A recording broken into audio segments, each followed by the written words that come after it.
अब मैं आप लोगों के समक्ष राजा परीक्षित की एक छोटी सी कहानी का वर्णन करने जा रहा हूँ। वास्तव में यदि कोई गलती करता है और गलती करने के बाद, अपराध करने के बाद पश्चात यदि परमात्मा की शरण में चल जाता है, सत्संग सुनता है, सत्संग, सत्य का मतलब है परमात्मा, सत्य का संग करना, तो उसमें परमात्मा उसके सारे पापों को धो डालते हैं और उसे मुक्ति मिल जाती है।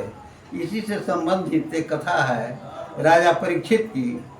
राजा परीक्षित शिकार के लिए जा रहे थे। उन्होंने हरिण का पीछा किया। हरिण का पीछा करते करते राजा परीक्षित को प्यास लगी। प्यास लगने के पश्चात अब खोज रहे हैं कहीं कहीं कहाँ से पानी मिल जाए।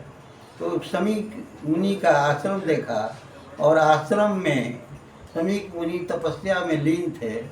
इन्होंने कहा, चिल्लाए, पानी पिलाओ, पानी पिलाओ। लेकिन समीक मुनि ध्यानमग्न थे। इतने ध्यानमग्न थे कि चिल्लाने के पश्चात भी उनका ध्यान नहीं भंग हुआ, नहीं टूटा। तो राजा परीक्षित ने क्या किया, एक विशाल सर्प मरा हुआ था बगल में। धनुष के नोक से उस मरे हुए सर्प को उठाकर, धनुष के नोक से उठाकर और समीक मुनि के गले में डाल दिया और चलते बने। तो रास्ते में वो समीक मुनि के पुत्र खेल रहा था और किसी लड़के ने कहा, अरे तुम यहाँ खेल रहे हो और तुम्हारे पिता के गले में ये राजा जा रहे हैं। राजा परीक्षित वो गले में मरा हुआ सर्प डाल दिया। तो मुनि के पुत्र बहुत क्रोध में आ गए और उन्होंने श्राप दे दिया कि जाओ, आज से 7वां दिन तक नाग तुम्हें काट देगा और तुम्हारी मृत्यु हो जाएगी।